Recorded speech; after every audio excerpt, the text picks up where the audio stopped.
Hello दोस्तों, मेरा नाम है पंकज कौशिक और एक बार मैं आप लोगों का फिर से स्वागत करता हूं हमारे चैनल द स्टडी स्टूडियो पे।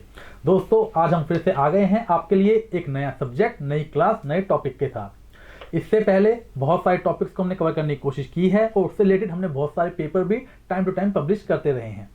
उन पेपर्स की आंसर की भी आपको समय पे मिलती रही होगी, तो होपफुली आप उसको सॉल्व करके अपनी इंटरेस्ट के अकॉर्डिंग अपनी नॉलेज को बढ़ा रहे होंगे। तो आज हम स्टार्ट करने वाले हैं एक नया सब्जेक्ट, नई क्लास, नया टॉपिक। तो आज का हमारा सब्जेक्ट है ज्योग्राफी। हाँ जी दोस्तों, आज हम स्टार्ट करने वाले हैं ज्योग्राफी, उसके बेसिक्स और उससे रिलेटेड पेपर में किस अकॉर्डिंग क्वेश्चन पूछे जाते हैं। तो सबसे पहले हम देख लेते हैं ज्योग्राफी होता क्या है। ज्योग्राफी आपको सबसे पहले जानना होगा कि ज्योग्राफी का लिटरली मीनिंग क्या होता है। ज्योग्राफी जो है पर्टिकुलरली आपको अर्थ सरफेस के ऊपर होने वाली जितनी भी एक्टिविटीज हैं या अर्थ सरफेस से रिलेटेड जो भी आपको टर्म्स हैं या जो भी आपको टेक्निकल टर्म्स हैं, लाइक आपका लैटिट्यूड, लॉन्गिट्यूड, आपके कहाँ पे अर्थ क्रस्ट है, कहाँ पे ओशियंस हैं, कहाँ पे रेगिस्तान है, कहाँ पे पठार है, ये सब चीज़ें। तो इन सब के बारे में जानना, इससे रिलेटेड ह्यूमन जो एक्टिविटीज़ हैं, जो इससे रिलेटेड जो प्रभाव पड़ते हैं, वो किस अकॉर्डिंग काम करती हैं। तो अगर इसको एक पर्टिकुलर डेफिनेशन में जानने की कोशिश किया जाए तो वो होता है geography is the study of places and the relationship between people and the environment. Geographer explore both the physical property of the earth surface and the human society spread across it। तो एक ये literally इसकी एक definition है। Geography की बात कर रहे हैं तो इसके अंदर हम सबसे पहले जो बेसिक्स हैं वो जानने की कोशिश करेंगे और इसके साथ साथ ही कौन कौन से क्वेश्चन हैं जो इस रिलेटेड पेपर में पूछे जाते हैं। अक्सर subjective as well as objective बताने की कोशिश करेंगे। ऑब्जेक्टिव ज़्यादातर आपके पेपर में क्वेश्चन आते ही आते हैं। कौन कौन से क्वेश्चन आते हैं, इसके अंदर एक बहुत लंबी क्वेश्चन सीरीज है जो इसके अंदर कवर करने की कोशिश की जा रही होगी। तो इससे अलग अगर कोई टॉपिक है जो आप इस टॉपिक से रिलेटेड और अलग से जानना चाहें तो वो भी हमें जरूर कमेंट बॉक्स में बताते रहना। तो ज्योग्राफी क्या है, तो ज्योग्राफी से पहले आपको मैं बताना चाहूंगा कि आप जानते होंगे एक बहुत ही यूजुअल टर्म है अर्थ, ठीक है, जो पृथ्वी है जिस पे आप रहते भी हैं।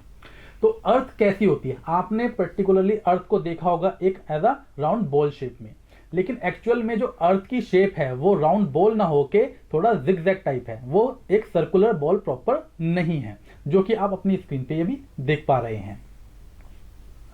इस अर्थ के ऊपर ये दो पार्ट में डिवाइड की गई है। एक है इसका पानी वाला हिस्सा, एक है जमीनी भाग। जो जमीनी भाग है उसके ऊपर जितने भी जमीन भाग हैं, जिसमें जितने भी कंट्रीज हैं या जितने भी आपके सिटीज हैं, इन सबको कंबाइन करके 7 मेजर कॉन्टिनेंट में डिवाइड किया गया है। 7 मेजर कॉन्टिनेंट्स हैं एंड 5 मेजर आपके ओशियंस हैं। इन्हीं के अंदर छोटे छोटे फिर कंट्रीज हैं, नेशंस हैं, सिटीज हैं, आपके जो एरिया हैं वो सब डिफाइन किए जाते हैं या कैटेगराइज किए जाते हैं। 7 आपके जो कॉन्टिनेंट्स हैं वो कौन कौन से होते हैं। 7 कॉन्टिनेंट्स में ये मैं आपको सीक्वेंस वाइज, साइज वाइज ही बता रहा हूँ, ये पेपर में क्वेश्चन ये भी पूछा जाता है। 7 कॉन्टिनेंट्स कौन कौन से हो गए हैं आपके, जैसे Asia, Africa, north America, south America, Antarctica, Europe, Australia. ये हैं आपके 7 कॉन्टिनेंट्स। इसमें आपको ध्यान रखने वाली बात क्या है कि जिस सीरीज के अकॉर्डिंगली, जिस सीक्वेंस में मैंने आपको बताया है, इसी सीक्वेंस में इनका साइज है। मतलब अगर पेपर में क्वेश्चन आता है आपके पास कि सबसे बड़ा कॉन्टिनेंट कौन सा है, तो आपका एशिया ही आएगा, और सबसे छोटा कौन सा है वो आपका ऑस्ट्रेलिया आएगा। ये उसके जमीनी भाग के अकॉर्डिंगली हम आपको बता रहे हैं। नेक्स्ट अगर हम बात करते हैं 5 मेजर आपके ओशियंस की, तो 5 मेजर ओशियंस कौन कौन से हैं आपके, Pacific ocean, Atlantic ocean, Indian ocean, southern ocean and Arctic ocean. ये भी अपने साइज के अकॉर्डिंग ही बताए गए हैं। तो जो आपका अर्थ है वो 2 पार्ट्स में डिवाइड किया गया है। जमीनी हिस्सा, पानी वाला हिस्सा। जो जमीनी हिस्सा है उसको कॉन्टिनेंट में डिवाइड किया जाता है, 7 कॉन्टिनेंट्स हैं, और जो पानी वाला हिस्सा है वो आपके 5 ओशियन के अंदर डिवाइड किया जाता है। अब आपसे अलग एक क्वेश्चन और पेपर में अक्सर पूछा जाता है कि किसी पर्टिकुलर जगह का या स्टेट का या नेशन का कोऑर्डिनेट्स क्या होते हैं। सबसे पहले हम जान लेते हैं कोऑर्डिनेट्स क्या होते हैं। अभी आपको जो ये स्क्रीन पे लाइंस नजर आ रही हैं, एक सर्कुलर जिसके अंदर आपको तिरछी लाइनें, जो कि आपकी खड़ी लाइन है जिन्हें कहा जाता है, जो कि वर्टिकल लाइन, और जो लेटी हुई रेखाएं, समतल रेखाएं, जिनको कहा जाता है हॉरिजॉन्टल कहते हैं लाइंस। तो जो ये वर्टिकल लाइंस हैं और हॉरिजॉन्टल लाइंस हैं, ये ही क्रॉस में एक दूसरे को कट करके आर्टिफिशियल लाइंस होती हैं, जो कि इमेजिनरी लाइंस भी इनको कहा जाता है। इमेजिनरी लाइंस मींस कि एक्चुअल में अर्थ के ऊपर ये लाइन खींची नहीं गई है, लेकिन इमेजिन तौर पर इनको बनाया गया है। तो जो ये आपकी क्रॉसवर्ड लाइंस हैं जो कि वर्टिकल और हॉरिजॉन्टल हैं, जो एक दूसरे को काट रही हैं, तो जिस जिस पॉइंट पे ये एक दूसरे को कट करती हैं, यही जो डॉट्स हैं, बिंदु हैं, ये आपके कोऑर्डिनेट्स कहलाते हैं। तो इसी के अकॉर्डिंग जो स्टेट, जो नेशन, जो कंट्री आपकी जिस कोऑर्डिनेट्स को टच करता हुआ आपको दिखाई दे, वही कोऑर्डिनेट उसके हो जाते हैं। जो आपके ये वर्टिकल और हॉरिजॉन्टल लाइंस हैं, इन्हीं को ही हम लैटिट्यूड एंड लॉन्गिट्यूड लाइंस कहते हैं। अक्षांतर रेखाएं और देशांतर रेखाएं आपने हिंदी में पढ़ा होगा। लैटिट्यूड एंड लॉन्गिट्यूड लाइंस जो होती हैं, इसी के ही अकॉर्डिंग जो है कोऑर्डिनेट्स को हम डिफाइन करते हैं, कैटेगराइज करते हैं या इंडिकेट करते हैं, बताया जाता है। अभी आपको नजर आ रही हैं ये क्या, लैटिट्यूड्स ऑफ लाइंस और लॉन्गिट्यूड ऑफ लाइंस। जो आपकी लाइन ऑफ लैटिट्यूड्स हैं, ये सारे आपके हॉरिजॉन्टल लाइंस हैं जो कि समतल रेखाएं जिन्हें कहा जाता है। जो आपकी लाइंस ऑफ लॉन्गिट्यूड्स हैं, वो आपकी खड़ी वर्टिकल वाली लाइंस होती हैं। ठीक है, ये आपके ऊपर आपको नजर आती हैं। These are called the imaginary lines भी कहते हैं, क्योंकि ये एक्चुअल में खींची नहीं गई हैं, लेकिन इनको माना गया है। जो आपका लैटिट्यूड लाइंस हैं, वो आपकी होती हैं टोटल 180, जो कि 90 आपके इक्वेटर से ऊपर हैं, 90 आपके इक्वेटर से नीचे हैं। टोटल आपकी 180 लैटिट्यूड्स हैं। लॉन्गिट्यूड की बात करें तो आपकी 360 लाइंस हैं। ठीक है, अभी हम देख लेते हैं लैटिट्यूड और लॉन्गिट्यूड। ये आपने सुनाते हैं वर्ड्स अक्षांतर और देशांतर वाले, लेकिन इन्हीं सभी 180 लाइंस का या 360 लाइंस का नाम नहीं दिया गया। जो मेन लाइंस हैं उनका ही नाम दिया गया है, और उसी के अकॉर्डिंग ही कैटेगराइज किया जाता है हमारे अर्थ को। कैसे किया जाता है वो मैं आपको समझाने की कोशिश करता हूं। फॉर एग्जाम्पल, जो आपकी लैटिट्यूड लाइंस हैं, इसके अंदर टोटल आपकी 180 लाइंस हैं, लेकिन जो 5 मेजर लाइंस हैं, जो इंपॉर्टेंट लाइन जिसे कहा जाता है, जिसके अकॉर्डिंगली अर्थ को डिवाइड किया गया है बहुत सारी अलग कैटेगरीज में, और जिसके अकॉर्डिंग बहुत सारे कोऑर्डिनेट्स को या हमारा जो ट्रॉपिकल इंटरट्रॉपिकल जोन्स हैं उसको डिफाइन किया जाता है, या कैसे हमारे यहाँ पे मौसम बदलता है, किस अकॉर्डिंग विंटर्स आते हैं, किस अकॉर्डिंग हमारे सीजन बनते हैं, उसको डिफाइन किया जाता है। कहाँ पे किस अकॉर्डिंग कौन सी फसल पैदा होगी, कौन सी फसल नहीं होगी, कहाँ पे किस अकॉर्डिंग आपकी जो स्पीशीज़ हैं पाई जाती हैं, कौन से जानवर कहाँ पे स्टे कर पाते हैं। तो ये सभी चीज़ों के अकॉर्डिंग ही इन लाइंस को डिवाइड किया गया है, जिसके अंदर ये पार्टीशन करती हैं, इन सभी कैटेगराइज करती हैं इन सभी चीज़ों को। ठीक है, तो जो 5 आपकी मेजर लैटिट्यूड लाइंस हैं वो कौन कौन सी हैं? सबसे पहले आ जाती है आपका इक्वेटर, जो कि 0 डिग्री पे डिनोट की जाती है, इंडिकेट की जाती है। ये जो आपका इक्वेटर है, ये अर्थ को 2 इक्वल पार्ट्स में क्या करता है, डिस्ट्रीब्यूट करता है और डिवाइड करता है। जो इसका अपर पार्ट है ये आपका हो गया है नॉर्दर्न हेमिस्फीयर, और जो इसका डाउनवर्ड पार्ट है, जो नीचे वाला हिस्सा है, वो आपका कहलाता है सदर्न हेमिस्फीयर।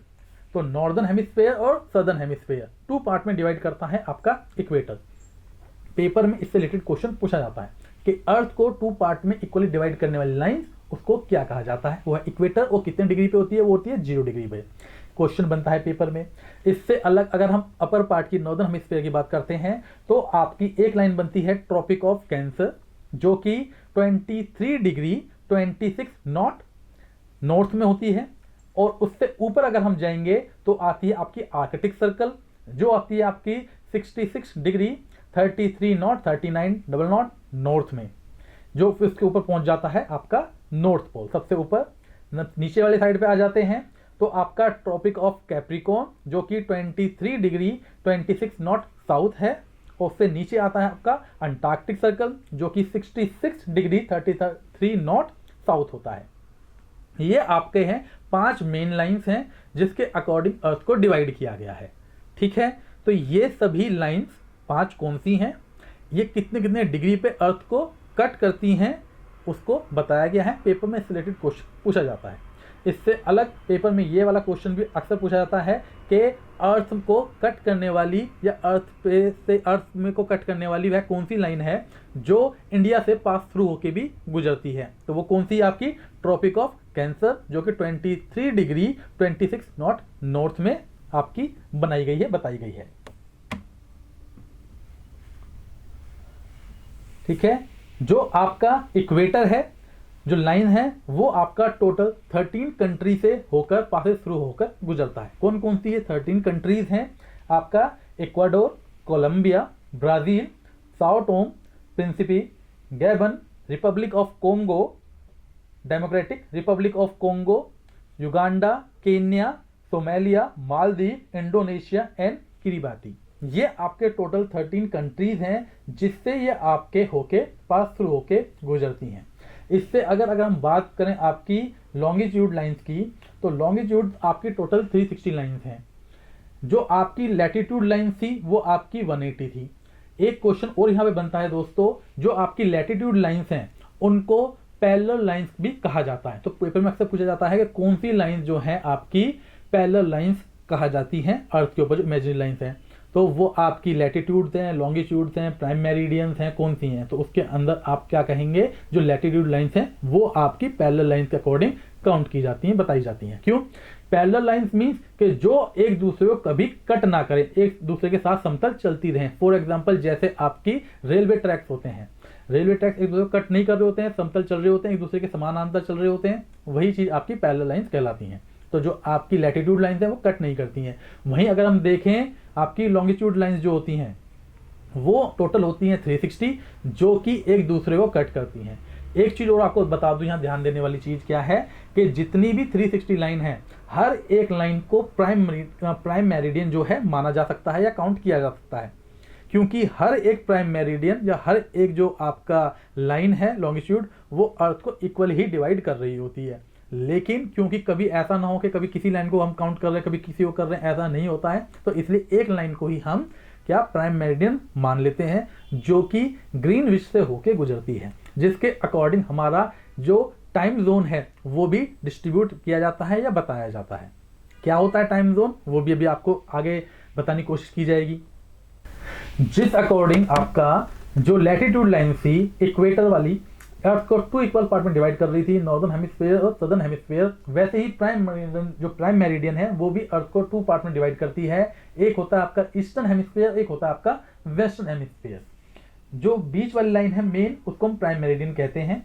जो ये प्राइम मेरिडियन है ये आपकी पास थ्रू होती है कहाँ से? UK, United kingdom, France, Spain, Europe and Algeria, Mali, Burkina Faso, Togo and Ghana in Africa. एक अकेला लैंडमास है जो कि प्राइम मेरिडियन का, जो कि सदर्न हेमिस्फीयर में, जो कि अंटार्कटिका से पास होता है।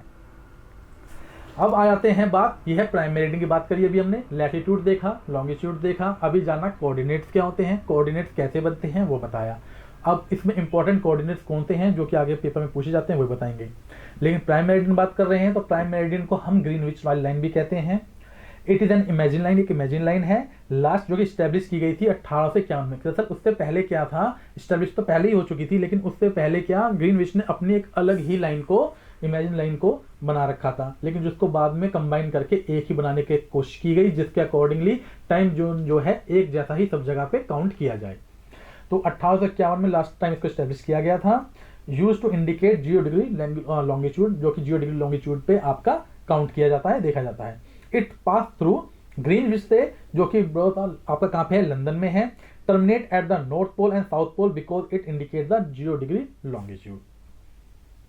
अभी आप स्क्रीन पे देख पा रहे होंगे अपने पास क्या कि हमने आपको एक इंडिया का मैप दिखा रहे हैं। इसके अंदर आपके कोऑर्डिनेट्स बताए गए हैं। जो आपके कोऑर्डिनेट्स क्या है, यानी कि जहां से इंडिया का जो सबसे ऊपरी हिस्सा है और सबसे जो निचला हिस्सा है वो कौन से पॉइंट हैं, तो कितने डिग्री पे हैं, जो उस पर आपके कोऑर्डिनेट्स बनते हैं इस इमेजिनरी लाइन के अकॉर्डिंगली। और ऐसे ही आपके ईस्टर्न और वेस्टर्न पॉइंट कौन कौन से हैं, वो किस कोऑर्डिनेट पे बनते हैं।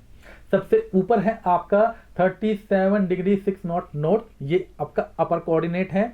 और अगर हम निचले कोऑर्डिनेट की बात करें तो आपका 8 डिग्री 4 नॉट नॉर्थ है। अगर हम यहाँ पे ईस्टर्न की बात करें तो 97 डिग्री 25 नॉट ईस्ट, ये आपका ईस्टर्न आपका हो गया कोऑर्डिनेट। और अगर हम यहाँ वेस्टर्न की बात करें तो आपका 68 डिग्री 7 नॉट ईस्ट, ये आपका हो गया है क्या, वेस्टर्न साइड का। यहाँ पे अभी आप एक कंफ्यूजन देख रहे होगे क्या, कि आप नॉर्थ और नॉर्थ जैसे कि अपर साइड में बताए जा रहे हैं कोऑर्डिनेट, तो इंडिया के जो अपर पोर्शन है उसको भी नॉर्थ कहा जा रहा है, जो डाउनवर्ड जो आपका पोर्शन है उसको भी आपका 8 डिग्री 4 नॉट नॉर्थ बताया जा रहा है। कि दोनों नॉर्थ ही क्यों है? बिकॉज ऑफ, क्योंकि ये टॉपिक ऑफ कैप्रिकॉर्न के तरफ आता है, वो बीच से पास थ्रू हो रहा है, इसके इक्वेटर के अपर साइड पे है, और इक्वेटर के अपर वाला कौन सा है आपका, कहलाता है आपका नॉर्दर्न हेमिस्फीयर। तो नॉर्दर्न हेमिस्फीयर में क्योंकि ये आ रहा है अर्थ, जो हमारा इंडिया है पूरा प्रॉपर, इस वजह से इसको हम नॉर्थ में ही काउंट करते हैं। और ऐसे ही ये हमारा ईस्टर्न साइड पे आता है, जो हमारा इंडिया है। अगर हम इसमें बात करें प्राइम मेरिडियन के ईस्ट साइड पे, ईस्टर्न हेमिस्फीयर में आता है अर्थ के, तो इसलिए जो इसके कोऑर्डिनेट है वो ईस्ट के उसमें ही काउंट किए जाते हैं। तो ये हैं इंडिया के कोऑर्डिनेट्स। इससे अलग हम बात करते हैं इंडिया की। अगर हम बात करने लग गए हैं तो इंडिया में देख लेते हैं। इंडिया के अंदर टोटल आपके 28 स्टेट हैं और 8 यूनियन टेरिटरीज हैं। हाँ जी दोस्तों, इंडिया के अंदर कितनी स्टेट हैं? टोटल 28 स्टेट हैं। और कितनी यूनियन टेरिटरीज हैं? आपकी 8 यूनियन टेरिटरीज हैं। अब आप कहेंगे यूनियन टेरिटरीज क्या होती हैं? यूनियन टेरिटरीज का मीनिंग होता है कि वो वाला एरिया, वो वाली टेरिटरी, वो वाली जगह है जहां पे जो हक है, यानी कि जो वहां का रूल एंड रेगुलेशन है, डायरेक्ट किसके पास होता है? प्राइम, हमारा प्रधानमंत्री नहीं, सॉरी, उसके राष्ट्रपति के हाथों में। किसके हाथों होता है? हमारे प्रेसिडेंट के हाथों में। जो बाकी प्राइम मिनिस्टर है वो हमारा क्या है कि वो एज अ मंत्री के तौर पे बाकी सब जगह देखभाल करता है सब, यानी कि जो सेंट्रल गवर्नमेंट है वो रन कर रही होती है। जो स्टेट गवर्नमेंट है वो स्टेट के लिए प्रॉपर बनाई गई होती है।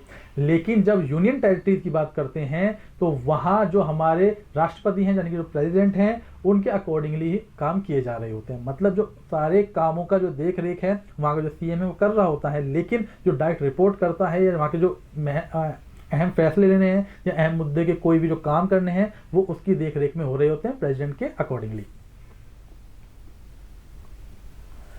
अगर हम बात करें कि यूनियन टेरिटरीज की, तो एज ऑफ 2022 में 2022 में India has total 8 union territories. India में टोटल 8 यूनियन टेरिटरीज कर दी गई और 28 स्टेट कर दी गई। जो यूनियन टेरिटरीज हैं दादरा और नागर हवेली और दमन एंड दीव, इन दोनों को कंबाइन करके एक ही बना दिया गया सिंगल यूनियन टेरिटरी। कब बनाया गया था? 26 जनवरी 2020 को। लद्दाख को सेपरेट कर दिया गया जम्मू कश्मीर से और क्रिएट किया गया अलग यूनियन टेरिटरी के तौर पे। जो बाकी आ जाती हैं हमारी स्टेट्स आ जाती हैं। तो हमारी टोटल कितनी स्टेट बताई है मैंने आपको? टोटल बताई है आपको 28 स्टेट। तो 28 स्टेट हैं, उनकी कैपिटल, उनके सीएम और गवर्नर की बात कर रहे हैं। तो ये चीज भी पेपर में अक्सर पूछी जाती हैं। तो टोटल आपके कितनी स्टेट हैं? 28। तो देख लेते हैं कौन कौन सी स्टेट हैं। सबसे पहली हमें आंध्र प्रदेश, कैपिटल है जिसकी अमरावती, सीएम है श्री नारा चंद्रबाबू नायडू और गवर्नर है अब्दुल्ला नजीर। ये आपका गवर्नर का नेम है। नेक्स्ट है अरुणाचल प्रदेश, कैपिटल है ईटानगर, सीएम है प्रेम कांडू और गवर्नर है कैवाल्या त्रिविक्रम पटनायक।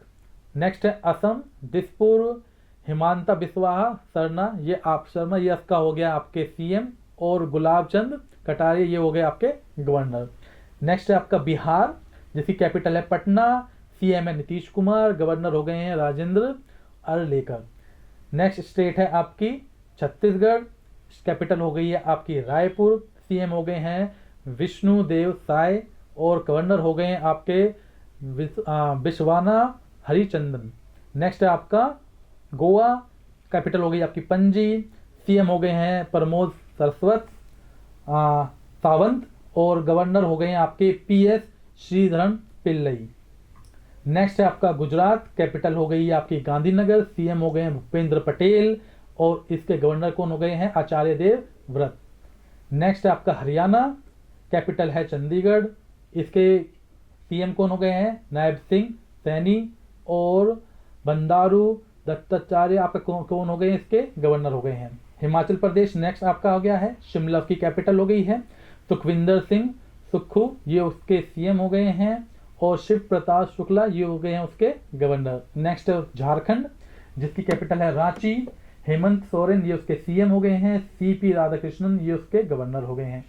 नेक्स्ट आपका कर्नाटका, कैपिटल है बेंगलुरु और सिद्धा मिरा ये हो गए हैं उसके सीएम और त्वरचंद गहलोत ये हो गए हैं गवर्नर। नेक्स्ट है आपका केरला, तिरुवनंतपुरम ये होगी कैपिटल, पिन्यारी विजयन ये हो गए हैं वहाँ के सीएम, और आरिफ मोहम्मद खान ये हो गए हैं वहाँ के गवर्नर। नेक्स्ट है मध्य प्रदेश, कैपिटल है भोपाल, मोहन यादव ये हो गए हैं वहाँ के सीएम, और मंगूभाई चंदवानी पटेल ये हो गए हैं वहाँ के गवर्नर। नेक्स्ट है महाराष्ट्र, मुंबई कैपिटल, एकनाथ शिंदे ये हो गए वहाँ के सीएम, रमेश बैस ये हो गए उसके आपके गवर्नर।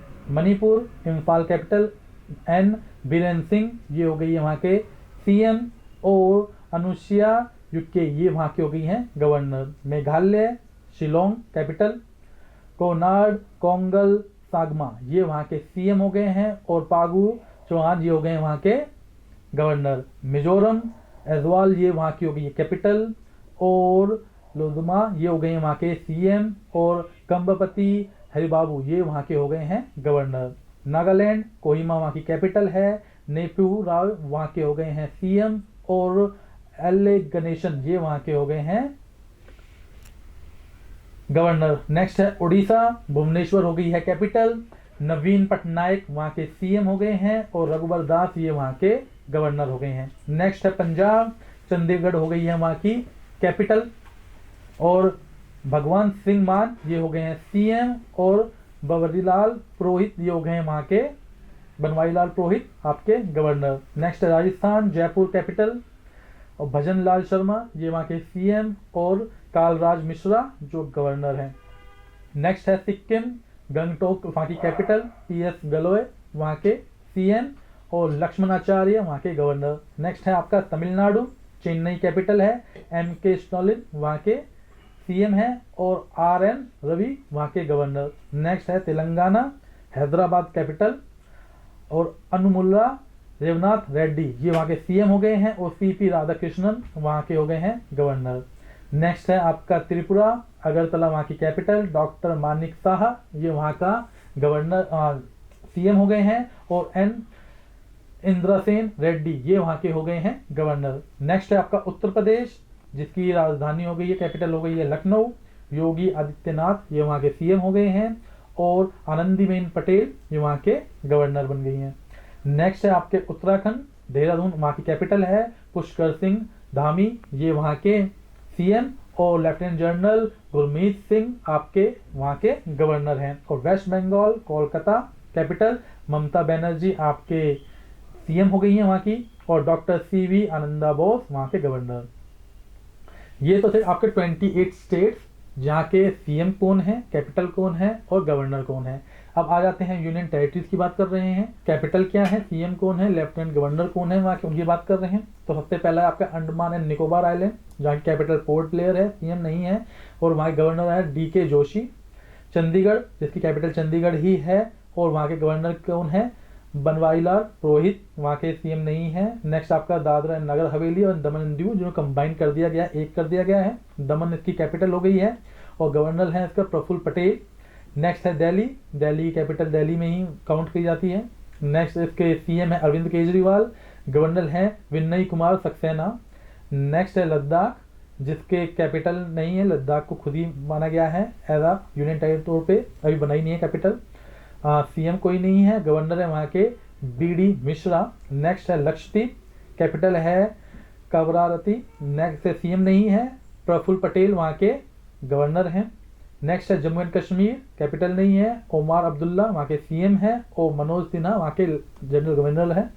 नेक्स्ट है आपका पुदुचेरी, उसके पुदुचेरी की कैपिटल है पौंडीचेरी, सीएम है एन रागास्वामी, और गवर्नर है इसके सी.पी. राधाकृष्णन। दोस्तों ये तो हो गया आपके कुछ कैपिटल्स, कौन कौन से स्टेट हैं, कौन सी यूनियन टेरिटरीज हैं। इससे अलग अगर हम इंडिया की बात करें, तो जो इंडिया की नॉर्थ टू साउथ जो डिस्टेंस है वो आपका 2933 किलोमीटर है, जो कि अगर हम ईस्ट टू वेस्ट देखें तो आप ईस्ट टू वेस्ट आपका 2933 है, और नॉर्थ टू साउथ आपका 3214 किलोमीटर है। ठीक है, मतलब आपका जो नॉर्थ टू साउथ है वो डिस्टेंस ज़्यादा है, ईस्ट टू वेस्ट जो आपका डिस्टेंस है वो कम है। लेकिन बिकॉज ऑफ अर्थ की जो शेप है वो स्फेरिकल है, राउंड शेप में है, और ऊपर पार्ट है मुड़ा हुआ है, तो उस हिस्से की वजह से जो हमारा ईस्ट टू वेस्ट वाला जो साइड है वो ज़्यादा लंबा नज़र आता है और नॉर्थ टू साउथ कम नज़र आता है, जबकि नॉर्थ टू साउथ जो अर्थ के उसकी इंडिया की लंबाई है वो ज़्यादा है। इससे अलग पेपर में अक्सर आपने देखा होगा कि पूछा जाता है कि किस अकॉर्डिंग सीजन बनते हैं, किस अकॉर्डिंग कैसे क्रिएट होते हैं, क्या अर्थ की डायरेक्शन है, क्या अर्थ किस एक्सिस पे रहती है, कितने एक्सिस पे टिल्ट है, झुकी हुई है, और किस अकॉर्डिंग सीजन बन रहे हैं, कौन सी फसल कहाँ पर है। ये एक बहुत ही ना वर्स्ट टॉपिक है जिसको एक सिंगल ही वीडियो में कंप्लीट करना बहुत मुश्किल है। तो टाइम टू टाइम हम इससे रिलेटेड जो दूसरे टॉपिक्स हैं वो बताते रहेंगे। इन्हीं सब टॉपिक को सब कैटेगराइज करते हुए हम इसकी अलग अलग वीडियो बनाने की कोशिश करेंगे, ठीक है। लेकिन एक इसका मैं थोड़ा सा आपको आइडिया देने की कोशिश करूं तो जो आपके सीजन है वो बनते हैं किस अकॉर्डिंग, वो बनते हैं आपके जिस अकॉर्डिंग सन का वो होती है पोजीशन होती है। अर्थ घूम रही होती है, आपके दो तरह के मोशन होते हैं अर्थ, एक होता है रिवोल्यूशन, एक होता है रोटेशन। तो इस अकॉर्डिंग किस हिस्से पे अर्थ किस एक्सिस पे है और सन जो है किस डायरेक्शन में अर्थ पे उस समय दिख रहा है, उसके अकॉर्डिंग ही इसके मानसून जो है कैसे बनता है, विंटर कैसे बनता है, या समर कैसे बनते हैं, ऑटम सीजन कैसे बनता है, वो सब बनते रहते हैं। इस सब को कवर करने की कोशिश करते रहेंगे आगे भी। अभी हम देख लेते हैं कि अभी हमने एक छोटा सा टॉपिक देखा, तो इससे रिलेटेड पेपर में क्वेश्चन किस अकॉर्डिंग पूछे जाते हैं। अभी तो मैंने आपको सिर्फ बेसिकली डिटेल्स बताई हैं कि इस वीडियो के अंदर बेसिक्स क्या क्या होते हैं, जैसे कि एक्सिस क्या होता है, कोऑर्डिनेट्स क्या होते हैं, इंडिया के कौन कौन से कोऑर्डिनेट्स हैं, इंडिया में टोटल कितनी स्टेट्स हैं, कितनी यूनियन टेरिटरीज, उनके कैपिटल्स क्या हैं, गवर्नर कौन है, सीएम कौन है, प्राइम मेरिडियंस क्या होते हैं, एक्सिस क्या है आपके जिसके अंदर इक्वेटर वाला है, जो 5 आपकी लैटिट्यूड लाइंस हैं वो मेन कौन सी हैं, कितने डिग्री पे वो अर्थ को कर्व करती हैं, और जो आपके लॉन्गिट्यूड लाइंस हैं वो कौन सी होती हैं। तो अभी तो ये बेसिक बताया है, कितने आपके कॉन्टिनेंट्स हैं, कितने आपके ओशंस हैं, ठीक है। इससे अलग अगर हम टाइम जोन की बात करें तो वो बताया था प्राइम मेरिडियन जिसको ग्रीनविच लाइन से जो कि पास थ्रू कहते हैं, जो ग्रीनविच लाइन भी कहते हैं, जीएमटी लाइन जिसको कहा जाता है, ग्रीनविच मीन टाइम जोन। और इससे अलग अगर हम बात करें इंडिया की, तो इंडिया की भी एक है इंटरनेशनल टाइम जोन वाली लाइन है जो कि आपकी उत्तर प्रदेश मिर्जापुर से होकर पास होकर गुजरती है, जो कि आपकी 82 डिग्री 30 नॉट नॉर्थ ईस्ट पे कट करती है इंडिया को। तो ये तो हैं कुछ कुछ आपके बेसिक्स जो मैंने आपको अभी बताए हैं। अभी हमें जो मेन है चीज वो है कि पेपर में इससे रिलेटेड क्वेश्चन कैसे पूछे जाते हैं। तो पेपर में क्वेश्चन कैसे बनेंगे उससे रिलेटेड मैं अभी आपको थोड़ा सा एक्सप्लेन करने की कोशिश करता हूं। लेकिन इससे अलग जो पेपर में क्वेश्चन आएंगे उन क्वेश्चन को भी हम इस वीडियो के बाद एक क्वेश्चन पेपर तैयार करके आपको एज अ सीरीज के तौर पे देने की कोशिश करेंगे, जो आपको सॉल्व करके कमेंट बॉक्स में बताना है कि आप कितने क्वेश्चन का आंसर दे पाए। तो अभी हम देखते हैं सबसे पहले कि क्वेश्चन कैसे बनते हैं, ठीक है। तो जो पेपर में क्वेश्चन बनेगा वो इस अकॉर्डिंग बनेगा, जैसे पूछा गया कि टोटल कितने कॉन्टिनेंट्स हैं, कितने ओशन हैं। तो बहुत ही बेसिक सिंपल सा क्वेश्चन है ये, ठीक है। आपको लगता है हाँ जी सभी को पता होता है 7 कॉन्टिनेंट्स हैं, 5 ओशियंस हैं, बिल्कुल सही कहा, लेकिन हर किसी को नहीं पता होता, डिपेंड करता है पेपर के अकॉर्डिंगली। अगर आप कोई कोई पियून का पेपर दे रहे हैं या कोई इस अकॉर्डिंग पेपर दे रहे हैं जो आपका 8 या 10th ग्रेड के पोस्ट के ऊपर निकला होता है, तो उसके अंदर इस तरह के क्वेश्चन पूछे जाते हैं। वहीं अगर हम बात करें कि अगर हम इसका स्टैंडर्ड बताएं पेपर का, जैसे अगर आपने 12th बिहाफ पे कोई पेपर भरा है, ठीक है, या आपने कोई एलडीसी का पेपर भर दिया ग्रेजुएशन के बिहाफ पे, तो उसमें इन्हीं क्वेश्चन का डिफिकल्टी लेवल है वो थोड़ा सा हाई हो जाता है। किस अकॉर्डिंग होता है, जैसे मैंने आपको कहा कि टोटल कितने स्टेट हैं, कितने कॉन्टिनेंट्स हैं, तो आपके कॉन्टिनेंट हो गए हैं 7 और आपके स्टेट कह रहा हूँ, ओशन हो गए हैं आपके 5। अगर मैं इजी को डिफिकल्ट बनाऊं तो कैसे बनेगा ये क्वेश्चन, ये बनेगा क्वेश्चन के साइज वाइज आपको बताना है कि कौन सा एरिया के अकॉर्डिंगली कौन सा जो आपका कॉन्टिनेंट है वो सबसे बड़ा है, ठीक है, या आपका कौन सा जो ओशन है वो सबसे बड़ा है, उसके अंदर आप टिक करना पड़ता है। तो ये डिपेंड करता है अकॉर्डिंगली टू पेपर का जो आपका प्रकार है वो किस अकॉर्डिंग पूछा जा रहा है। नेक्स्ट आपको मैं पूछता हूं नेक्स्ट क्वेश्चन, जैसे कि आपका लैटिट्यूड और लॉन्गिट्यूड मैंने बताया आपको, तो टोटल कितने लैटिट्यूड्स हैं और कितने लॉन्गिट्यूड्स हैं, एक तो क्वेश्चन बन गया है ये। नेक्स्ट क्वेश्चन जो बनता है कि जो आपके 5 मेन लैटिट्यूड्स हैं वो कौन कौन से हैं और कितने कितने डिग्री पे अर्थ को कट करते हैं। जैसे इक्वेटर 0 डिग्री पे आ गया है, आपका ट्रॉपिक ऑफ कैंसर है वो 23 डिग्री 26 नॉट नॉर्थ पे आ गया है, वहीं अगर आप आर्कटिक सर्कल की बात करें तो 66 डिग्री 33 नॉट नॉर्थ आ गया है। वहीं आप ट्रॉपिक ऑफ कैप्रिकॉर्न की बात करें 23 डिग्री 26 नॉट साउथ आ गया। अंटार्कटिक सर्कल आपका 66 डिग्री 33 नॉट साउथ आ गया। तो ये आपको पेपर में पूछा जाता है क्वेश्चन, ठीक है। इससे अलग अगर हम बात करें तो इक्वेटर इसको कितने पार्ट में कट करता है, 2 पार्ट में। तो वो 2 पार्ट कौन कौन से बनते हैं, northern hemisphere and southern hemisphere. तो ये 2 पार्ट में कट कर रहा होता है। इससे अलग जो आपका नॉर्थ पोल और साउथ पोल कितने डिग्री पे हैं, वो आपके 90 डिग्री पे काउंट किए जाते हैं।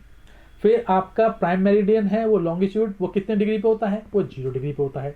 टोटल कितने लॉन्गिट्यूड्स होते हैं आपके, तो 316 आपके लॉन्गिट्यूड्स होते हैं जो आर्टिफिशियल लाइंस हैं ये। तो ये सभी क्वेश्चन हैं जो मैंने आपको अभी डिटेल बताई। तो हर एक डिटेल अपने आप में एक क्वेश्चन थी, वो क्वेश्चन पेपर में पूछे जाते हैं। नेक्स्ट, जैसे कि इक्वेटर पास करता है तो कितने कंट्री से पास करता है, तो टोटल 13 कंट्री से पास करता है। वहीं अगर हम प्राइम मेरिडियन की बात करें तो वो कितने से पास करता है, वो 8 उससे नेशन से पास करता है। नेक्स्ट क्वेश्चन बनता है ग्रीनविच जो है आपका, ये कब स्टैब्लिश किया गया, जो मेजर लाइन है जो आपका टाइम जोन के अकॉर्डिंगली 1851 में, ठीक है।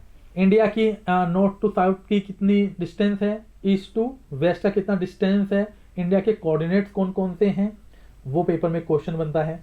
इससे अलग फिर कौन कौन सी स्टेट्स हैं, कौन कौन से उसके कैपिटल हैं, कौन वहाँ के सीएम हैं, कौन वहाँ के गवर्नर हैं, ये सभी जो पेपर में अक्सर क्वेश्चन पूछे जाते हैं। तो दोस्तों ये थी हमारी आज की वीडियो, जिसके अंदर हमने एक छोटा सा बेसिक सोशल साइंस का कवर करने की कोशिश की। इसके बाद नेक्स्ट वीडियो में जो ये बेसिक हमने कवर किया है, इससे रिलेटेड हम जो भी इसके बड़े टॉपिक्स हैं उनको कवर करने की कोशिश करते हैं।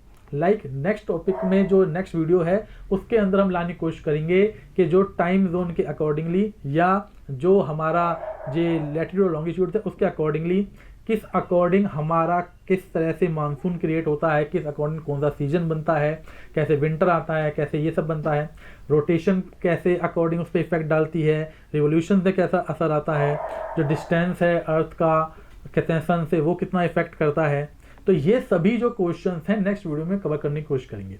आज की हमारी जो वीडियोस थी उसके अंदर हमने बेसिक्स बताए हैं जो आपको जरूर ध्यान होने चाहिए, जरूर पता होने चाहिए, जिसके अकॉर्डिंगली जो नेक्स्ट टॉपिक हम कवर करते समय जब आप इन सब चीज़ों को पढ़ेंगे देखेंगे तो आपको किसी तरह की कोई प्रॉब्लम ना हो। तो दोस्तों आज की वीडियो यहीं तक थी। इससे रिलेटेड कोई भी अगर आपके मन में कोई डाउट हो, क्वेरी हो, क्वेश्चन हो तो हमें जरूर कमेंट बॉक्स में बताइएगा और हमारे चैनल को जरूर सब्सक्राइब करिए ताकि ज़्यादा से ज़्यादा हम वीडियो आप तक पहुंचा सकें, ज़्यादा से ज़्यादा नॉलेज आप तक पहुंचा सकें। Till then, thank you.